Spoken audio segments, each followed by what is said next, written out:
আসসালামু আলাইকুম দর্শক, শুরু করছি নগদ জনপদের খবর। আমি মৃত্তিকা মোস্তফা।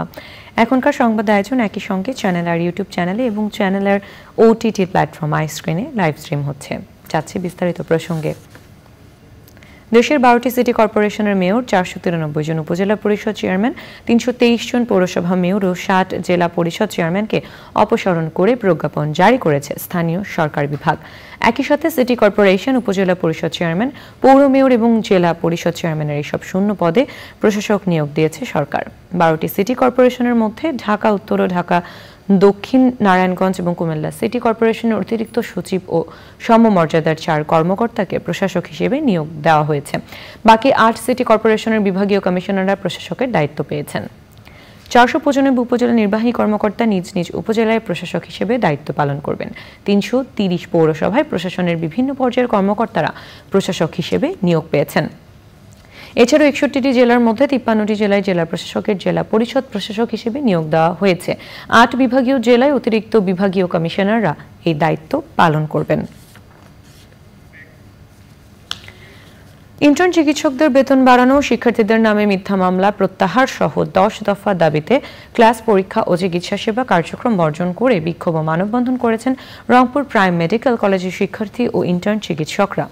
হাসপাতাল প্রাঙ্গণে মানববন্ধন ও সমাবেশে দাবি আদায় না হলে আন্দোলন কর্মসূচি চালিয়ে যাওয়ার ঘোষণা দেন তারা। কর্মসূচিতে প্রাইম মেডিকেল কলেজের 300-রও বেশি শিক্ষার্থী ও ইন্টার্ন চিকিৎসক অংশ নেন। এবারে প্রতিনিধিদের পাঠানো তথ্য ভিডিওচিত্র নিয়ে সাদিয়া ওমরের রিপোর্ট।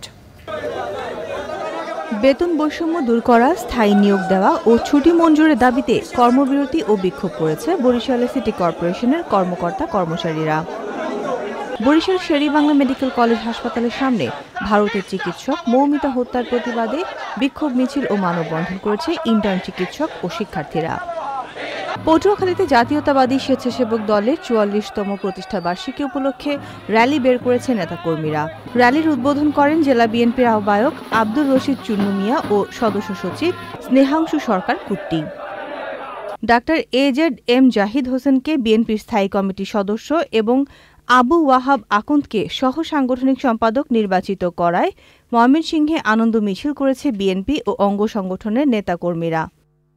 কেন্দ্রীয় কর্মসূচির অংশ হিসেবে সুনামগঞ্জে বৈষম্য বিরোধী ছাত্র আন্দোলনের রেজিস্ট্যান্স উইক উপলক্ষে বিক্ষোভ মিছিল ও অবস্থান কর্মসূচি করেছে শিক্ষার্থীরা।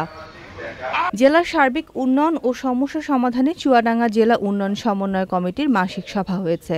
সভাপতিত্ব করেন জেলা প্রশাসক ডক্টর কিসিঞ্জার চাকমা।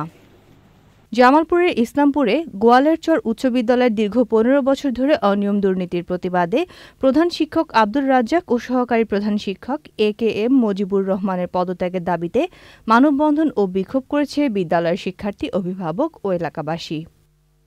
নোয়াখালী বিজ্ঞান ও প্রযুক্তি বিশ্ববিদ্যালয়ের উপাচার্য অধ্যাপক ডক্টর দিদারুল আলমকে স্বৈরাচারের দোসর ও দুর্নীতিবাজ দাবি করে তার পদত্যাগ দাবি করেছেন বৈষম্য বিরোধী আন্দোলনের সাধারণ শিক্ষার্থীরা। এ সময় উপাচার্য অধ্যাপক ডক্টর আব্দুল বাকিরও পদত্যাগ দাবি করা হয়। রাজশাহীতে সংখ্যাগুরু বা সংখ্যালঘু নয়, আমরা সবাই বাংলাদেশের নাগরিক এই স্লোগানে হিন্দু ধর্মাবলম্বীদের সাথে মতবিনিময় সভা করেছে জামায়াতে ইসলাম বাংলাদেশ। চাঁদপুরে পুলিশ সুপার সাইফুল ইসলামের সাথে মতবিনিময় করেছেন ইসলামী আন্দোলনের জেলা নেতারা। সভায় জেলার আইনশৃঙ্খলা পরিস্থিতি স্বাভাবিক রাখতে বিভিন্ন বিষয়ে আলোচনা করা হয়। চাঁপাইনবাবগঞ্জের নাচলে উপজেলা পরিষদ চেয়ারম্যান, ভাইস চেয়ারম্যান ও পৌর মেয়রের পদত্যাগের দাবিতে অবস্থান কর্মসূচি পালন করেছে বিক্ষুব্ধ বিএনপি, জামায়াত ও অঙ্গ সংগঠনের নেতাকর্মীরা। Sadia Omar, channel I. দর্শক, এই ছিল নগদ জনপদের খবর। পরবর্তী কৃষি সংবাদের আমন্ত্রণ জানিয়ে শেষ করছি। ধন্যবাদ সবাইকে।